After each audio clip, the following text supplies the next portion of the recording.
కంటి అద్దాల నుండి శాశ్వత విముక్తి పొందండి. లాసిక్ సర్జరీ 14,000 మాత్రమే. వివరాలకు సంప్రదించండి. ఆంధ్రప్రదేశ్ ప్రభుత్వం ఎయిర్పోర్ట్ల ఏర్పాటులో దూకుడుగా వ్యవహరిస్తుంది.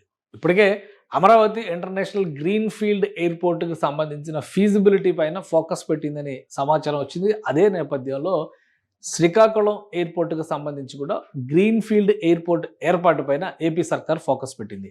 ఈ రెండు ఎయిర్పోర్ట్లకి సంబంధించి ఫీజిబిలిటీ సర్వేస్ సబ్మిట్ చేయడానికి కన్సల్టెంట్స్ని అపాయింట్ చేసేటువంటి ప్రక్రియని ప్రారంభించింది. రెండింటికి కూడా మార్చి 21వ తేదీనే డెడ్ లైన్గా పెట్టింది. ఎందుకు ఇంత వేగంగా ఏపీ సర్కార్ ఎయిర్పోర్ట్ల పైన దూకుడుగా వ్యవహరిస్తుంది ఒకసారి విశ్లేషించేటువంటి ప్రయత్నం చేద్దాం. ఏపీలో ప్రధానంగా ఇండస్ట్రియలైజేషన్ విషయంలో జరుగుతున్నటువంటి చర్చ ఎక్కడికక్కడ పోర్టుల డెవలప్మెంటు, అదేవిధంగా పారిశ్రామిక వాడలకు సంబంధించి రెండు మార్గాలని ప్రధానంగా ఎంచుకుంది.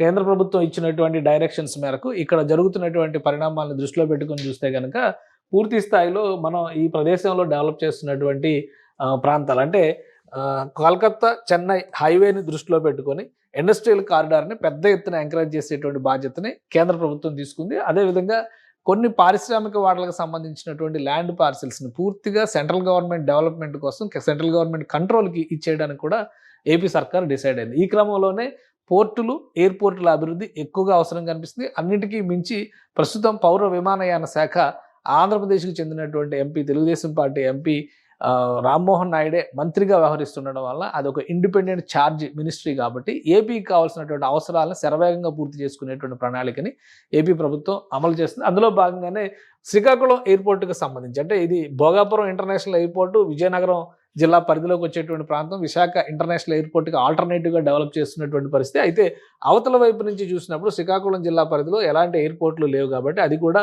రామ్మోహన్ నాయుడు సొంత జిల్లా కాబట్టి ముందు శ్రీకాకుళం ఎయిర్పోర్ట్కి సంబంధించి కూడా క్లియరెన్స్ తీసుకొచ్చారు. ఇక్కడ భావనపాడు పోర్టు కావచ్చు, రాబోయేటువంటి రోజుల్లో ఇంకా మాధవరం పోర్టు ఇవన్నీ కూడా డెవలప్ చేయాలనేటువంటి డెసిషన్తో కేంద్ర రాష్ట్ర ప్రభుత్వాలు వ్యవహరిస్తున్నాయి. ఈ దృష్టితోనే ఇది చూసుకుని ఇంకా అమరావతికి సంబంధించి చూస్తే కనుక అమరావతి కీలకమైనటువంటి రాజధాని ప్రాంతం అవుతుంది.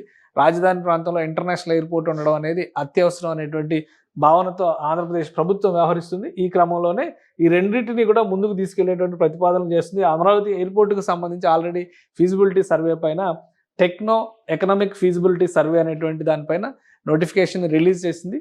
మార్చి 21వ తేదీలోపు దీనికి సంబంధించినటువంటి బిడ్లన్నీ కూడా సమర్పించాల్సి ఉంటుంది. మార్చి 21వ తేదీ అంటే మార్చి 21వ తేదీకి సమర్పిస్తే దాంతోపాటే శ్రీకాకుళానికి సంబంధించినటువంటి ఎయిర్పోర్ట్కి కూడా శ్రీకాకుళం ఎయిర్పోర్టుకు సంబంధించినటువంటి కన్సల్టెంట్ అపాయింట్మెంట్ బాధ్యతను కూడా రాష్ట్ర ప్రభుత్వం ముఖ్యంగా ఈ ఎయిర్పోర్ట్స్ డెవలప్మెంట్ కార్పొరేషన్ ఆధ్వర్యంలోనే ఈ ప్రక్రియను కూడా చేపడుతున్నారు. సో శ్రీకాకుళానికి కూడా అంతే జరుగుతుంది. మార్చి 21 కల్లా ఈ బిడ్స్ అన్ని కూడా సబ్మిషన్ జరుగుతాయి. అందులో 24వ తేదీ కల్లా ఈ టెక్నికల్ బిడ్స్, అలానే 27వ తేదీకి దీనికి సంబంధించినటువంటి ఫైనాన్షియల్ బిడ్స్ ఈ రెండు కూడా ఓపెన్ చేస్తారు. దానికి సంబంధించి ఎవరైతే ఎలిజిబుల్ పార్ట్నర్ కింద సెలెక్ట్ అవుతారో వాళ్ళని డిసైడ్ చేసి వాళ్ళకి కొంత సమయం ఇచ్చి ఫీజిబిలిటీ సర్వేస్ సబ్మిట్ చేసేటువంటి ప్రక్రియ పైన ఫోకస్ పెట్టేటువంటి అవకాశం ఉంది. రాష్ట్ర ప్రభుత్వ పక్షాన ఈ ఫీజిబిలిటీ సర్వేస్ని సబ్మిట్ చేసిన తర్వాత కేంద్ర ప్రభుత్వ విమానయాన రంగానికి సంబంధించినటువంటి ప్రత్యేకంగా వచ్చేటువంటి ప్రతినిధులు,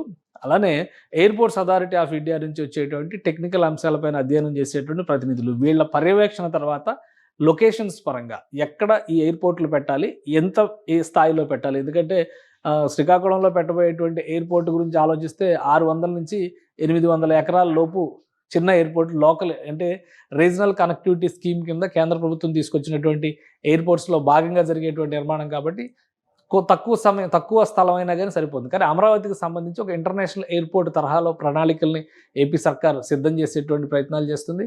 దుబాయ్ తరహా మల్టీ మోడల్ షాపింగ్ ఏరియా కూడా ఉండే విధంగా దాన్ని ఒక బిజినెస్ సెంటర్గా మలిచేటువంటి ప్రణాళికని ఏపీ ప్రభుత్వం ప్రతిపాదిస్తున్నటువంటి నేపథ్యంలో అక్కడ 3,000 నుంచి 5,000 ఎకరాల వరకు భూములు అవసరమయ్యేటువంటి అవకాశం ఉంది. సో వీటన్నిటిపైన కూడా ఈ కన్సల్టెంట్స్ అధ్యయనం చేసి వాటికి సంబంధించినటువంటి సారాంశాన్ని రాష్ట్ర ప్రభుత్వానికి సబ్మిట్ చేస్తారు. రాష్ట్ర ప్రభుత్వం కేంద్ర విమానయాన శాఖకు సబ్మిట్ చేసింది. కేంద్ర విమానయాన శాఖ తన ప్రతినిధుల బృందం చేత పర్యవేక్షణ చేసిన తర్వాత వీటిపైన మరొక అడుగు ముందుకు పడేటువంటి అవకాశం ఉంటుంది. దేశవ్యాప్తంగా కేంద్ర ప్రభుత్వం విమానయానాన్ని ప్రధానంగా వాయు మార్గంలో కార్గో వ్యవస్థల్ని డెవలప్ చేయాలని ఆశిస్తున్నటువంటి నేపథ్యంలోనే వచ్చినటువంటి అవకాశాలను సద్వినియోగం చేసుకునే క్రమంలో ఆంధ్రప్రదేశ్ ప్రభుత్వం ఎయిర్పోర్ట్ల అభివృద్ధి పైన ఎక్కువగా ఫోకస్ పెడుతుంది. అందులో ఫస్ట్ ఫేజ్లో, ఎందుకంటే మొత్తం 7 ఎయిర్పోర్ట్ల గురించి మాట్లాడుతున్నాం. ఇప్పుడు అండర్ కన్స్ట్రక్షన్లో ఉన్నటువంటి ఎయిర్పోర్ట్లు ఆంధ్రప్రదేశ్లో చూస్తే కనుక 2 ఎయిర్పోర్ట్లు మనకి చాలా క్లియర్గా కనిపిస్తున్నాయి. అండర్ కన్స్ట్రక్షన్లో ఉన్నటువంటి ఎయిర్పోర్ట్స్లో ఫస్ట్ వచ్చేది భోగాపురం ఇంటర్నేషనల్ ఎయిర్పోర్ట్ వస్తుంది. భోగాపురం ఇంటర్నేషనల్ ఎయిర్పోర్ట్ని 2026లో ఇది వినియోగంలోకి తేవాలనేటువంటి ఆలోచన చేస్తున్నారు భోగాపురం ఇంటర్నేషనల్ ఎయిర్పోర్ట్కి సంబంధించి. అలానే నెల్లూరు జిల్లాలో దగదర్తి ఎయిర్పోర్ట్ కూడా నిర్మాణంలో ఉంది. అది 2017-18లోనే మొదలైనప్పటికీ కూడా గత 5 ఏళ్లుగా కుంటుపడినటువంటి పరిస్థితి. ఇప్పుడు దీన్ని వీలైనంత వేగంగా పూర్తి చేయాలి. ఇక్కడ క్రిస్ సిటీ అని చెప్పి ఒకటి డెవలప్ చేస్తున్నారు. ఈ పక్కనే శ్రీ సిటీ ఉంది. దానికి తోడు రామాయపట్నం పోర్టు దగ్గర రాబోయేటువంటి రోజుల్లో BPCL కార్పొరేషన్ అక్కడ రిఫైనరీని పెట్టబోతుంది. ఈ అంశాలన్నింటినీ దృష్టిలో పెట్టుకొని ఈ ఎయిర్పోర్ట్ కూడా చాలా వేగంగా పూర్తి చేయాలని ఆలోచనతో రాష్ట్ర ప్రభుత్వం ఉంది, కేంద్ర ప్రభుత్వం సహకారం అందుకు తీసుకుంది. ఈ 2 ఎయిర్పోర్ట్లు అండర్ కన్స్ట్రక్షన్లో ఉన్నటువంటి ఎయిర్పోర్ట్లు 2 ఉంటే ఇప్పుడు ఫీజిబిలిటీ సర్వేల విషయంలో మరొక 2 ఎయిర్పోర్ట్లు ఆ జాబితాలోకి రాబోతున్నాయి. మిగతా వాటిపైన కూడా అధ్యయనాలు జరుగుతున్నాయి. ల్యాండ్ అవైలబిలిటీ ఉన్నటువంటి ఎయిర్పోర్ట్లకు సంబంధించి కూడా రాష్ట్ర ప్రభుత్వం ఇప్పటికే కేంద్రానికి కొంత క్లారిటీ ఇచ్చేటువంటి ప్రయత్నం చేసింది. కానీ ఈ 2 ఎయిర్పోర్ట్లని, అమరావతి ఎయిర్పోర్ట్, శ్రీకాకుళం ఎయిర్పోర్ట్ని మాత్రం వీలైనంత వేగంగా రిపోర్ట్లు తెప్పించడం ద్వారా కేంద్ర ప్రభుత్వం నుంచి అనుమతులు పొందేటువంటి ఆలోచన రాష్ట్ర ప్రభుత్వం చేసింది. ఎందుకంటే వడ్డించేవాడు మనవాడైతేనే కదా పనులు ముందుగా జరిగేది.